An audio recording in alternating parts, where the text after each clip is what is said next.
That Don't Sound Right is a podcast about talking the way we did before the internet, when you could not prove anyone right or wrong. All the expertise was contained in the people involved with the conversation. I'm Peter. I'm Cecil, and I hope you enjoy our conversations. And as you listen, if you find yourself silently saying, "That don't sound right," send us a comment. You're one of us. We have a great show for you tonight, but just in case you have forgotten, we have a public service announcement from tonight's show. And again, I know nothing.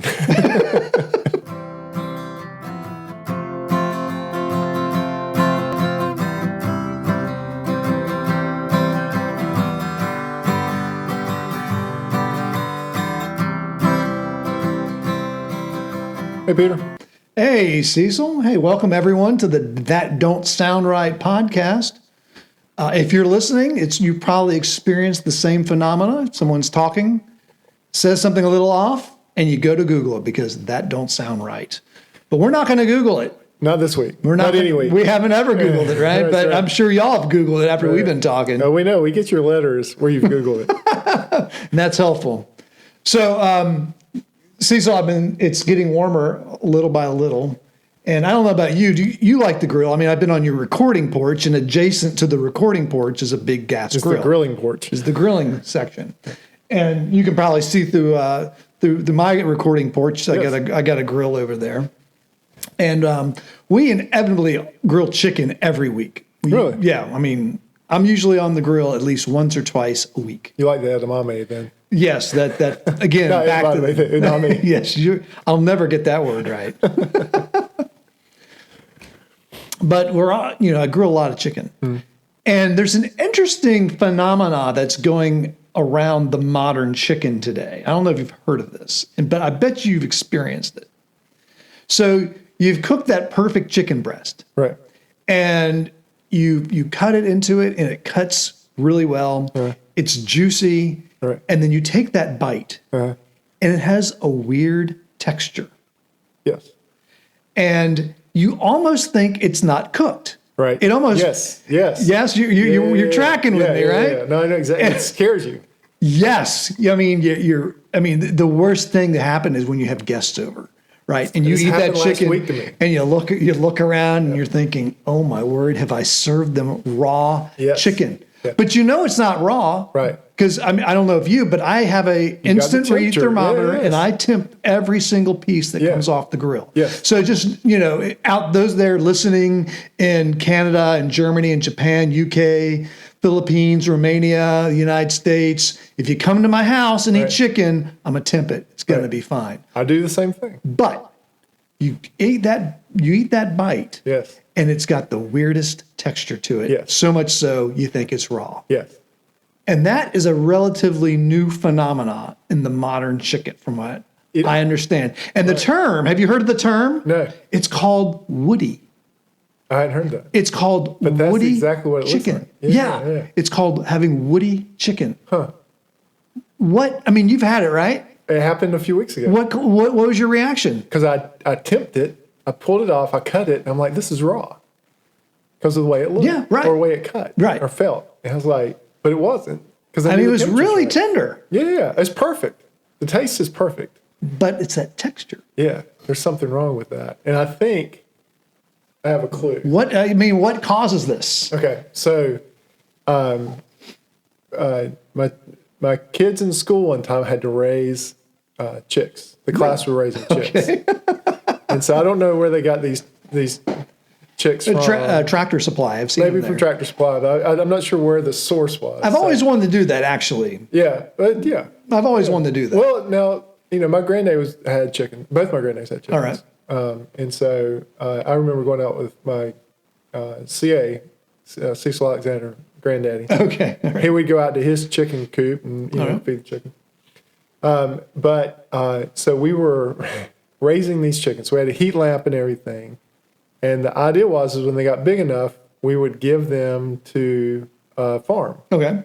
That was the whole idea, which we did. The farm would raise them to get bigger to sell them, or just have them as part of their chicken group. Town chickens. Right. Okay. And I've heard this happen twice. Okay. What I'm getting ready to tell you. All right. So I don't know where these chicks were sourced, but when we gave them to the farm that we had chosen, They called us a few weeks later and said the chickens couldn't walk because they grew their, like the chicken breasts and the chicken legs grew kind of at different, like abnormal rates. And not proportional. To the point where the leg muscles couldn't carry the chicken. Oh. And I've heard of this happening with 2 people now, not just us. Okay. It happened with somebody else I know. And eventually the chickens kind of self-regulated a little bit enough that they were able to survive. But I think it's because I think it is the way they have bred these chickens for meat. Do you think it's genetically modified to make them more meat chickens? I don't know if it's that far, but there is definitely a difference. No doubt. So, I mean, what's the antidote? I mean, what do we do? What do we do? How do we prevent the woody chicken? I have some ideas, but what do we do to prevent the woody chicken? I think you have to buy a different kind of chicken. Like, I think if you buy chickens that's highly processed, you're going to get that. Well, what do you mean by processed? I mean, highly, if they're chickens designed for meat, because you have to think about it. Well, aren't all chickens designed for meat these days? Not necessarily. If you think about it, the chickens that we have today, modern day chickens, that are and again, I know nothing, but so really, in America, we don't eat whole chickens. We don't eat whole chickens. We eat chicken breasts.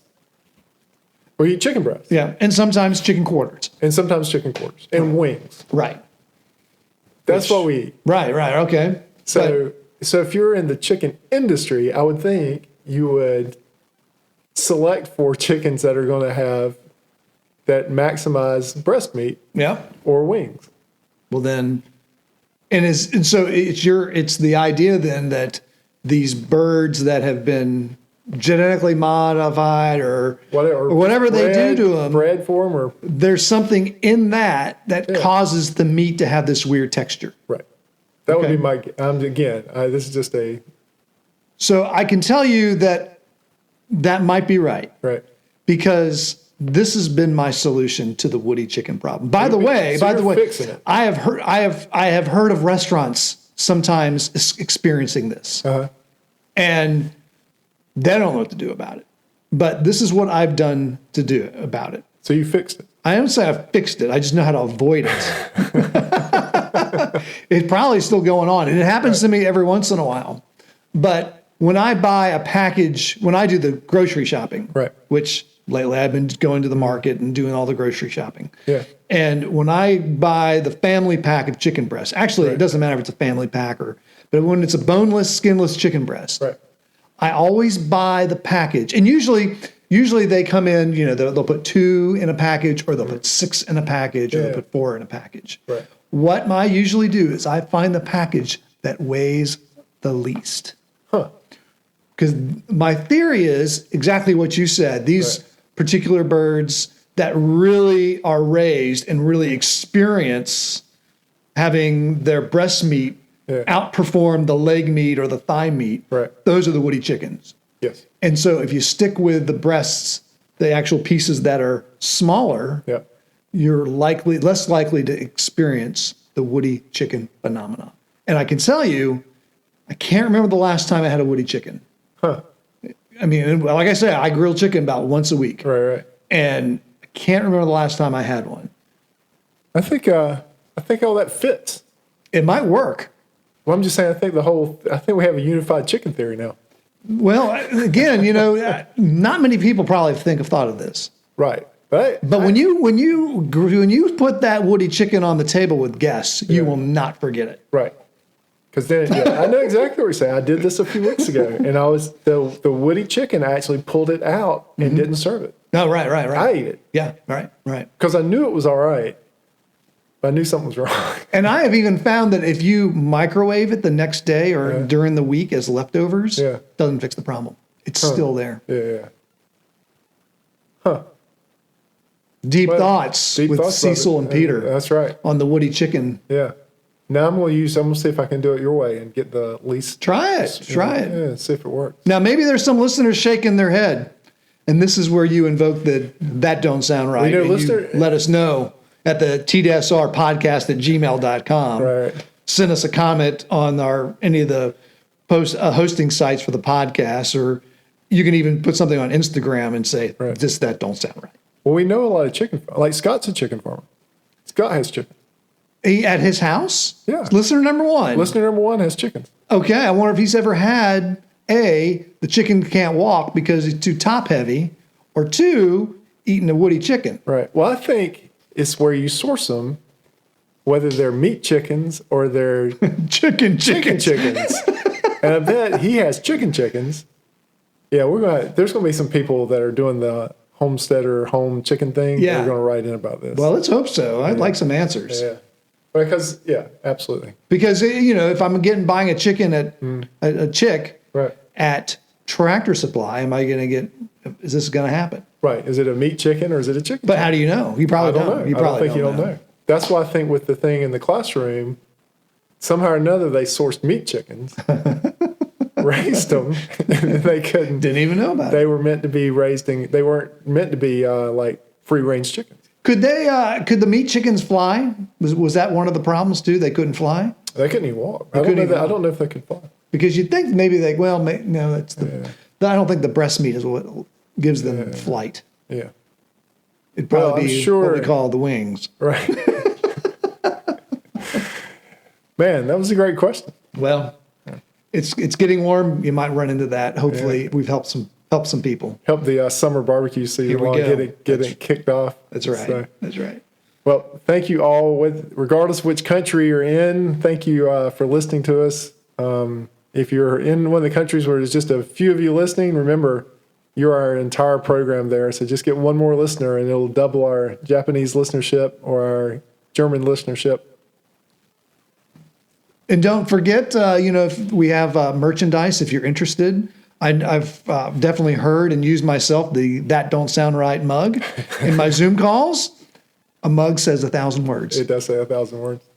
Thank y'all for being with us again this week. All right, stay curious. Bye now.